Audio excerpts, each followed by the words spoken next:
Dear viewers, इस topic को अंग्रेजी में देखने के लिए देखिए हमारा इंग्लिश यूट्यूब चैनल।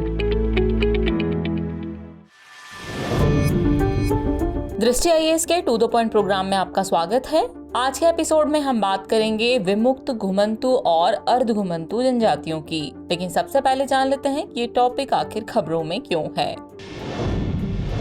सामाजिक न्याय और अधिकारिता पर संसदीय पैनल ने SC, ST, OBC सूची के तहत 260 से अधिक विमुक्त खानाबदोश और अर्ध खानाबदोश जनजातियों यानी DNTs को वर्गीकृत करने की धीमी प्रक्रिया पर केंद्र सरकार की आलोचना की है। चलिए जानते हैं कि DNTs कौन है। इनका पूरा नाम denotified nomadic and semi नोमोडिक tribes है, जिन्हें हिंदी में विमुक्त खानाबदोश और अर्ध घुमंतु जनजातियां कहा जाता है। डीनोटिफाइड ऐसे समुदाय हैं जिन्हें ब्रिटिश शासन के दौरान विभिन्न अधिनियमों के तहत जन्मजात अपराधी के रूप में अधिसूचित किया गया था। यह अधिनियम ब्रिटिश राज द्वारा 1871 और 1947 के बीच लागू किए गए थे।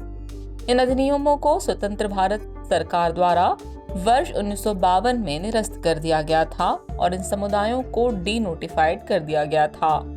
इनमें से कुछ समुदाय जिन्हें डीनोटिफाइड के रूप में सूचीबद्ध किया गया था, वे खानाबदोश या घुमंतु भी थे।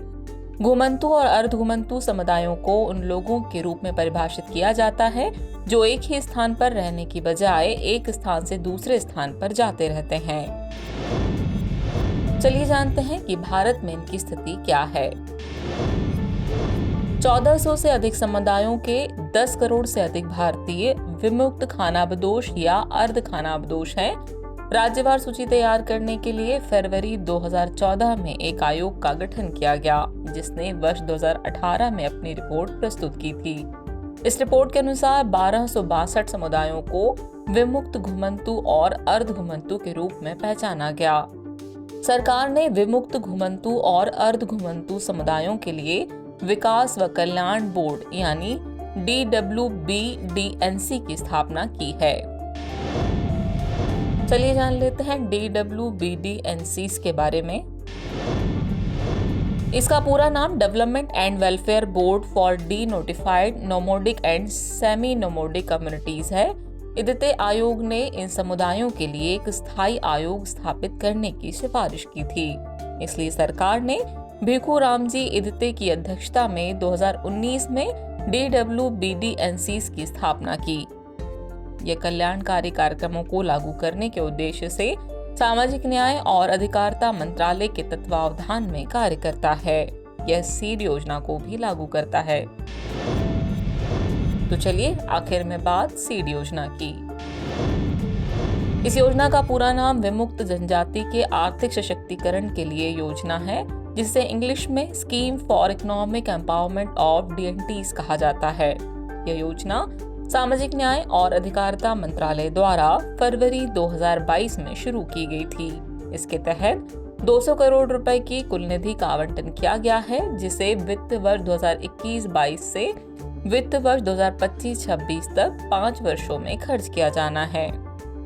इस योजना के प्रमुख अवयवों की बात करें तो इसमें शामिल है शैक्षिक सशक्तिकरण, जिसमें DNT उम्मीदवारों को प्रतियोगी परीक्षा की मुफ्त कोचिंग प्रदान की जाती है। स्वास्थ्य सेक्टर भी इसका एक अवयव है, जिसके अंतर्गत प्रधानमंत्री जन आरोग्य योजना के माध्यम से स्वास्थ्य बीमा प्रदान किया जाता है। वहीं आजीविका के तहत राष्ट्रीय और राज्य ग्रामीण आजीविका मिशन के माध्यम से आजीविका सुनिश्चित की जाती है।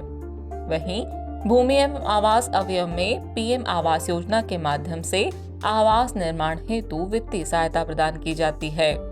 इस योजना के कार्यान्वयन की बात करें तो DWBDNCs को इस योजना के कार्यान्वयन का काम सौंपा गया है।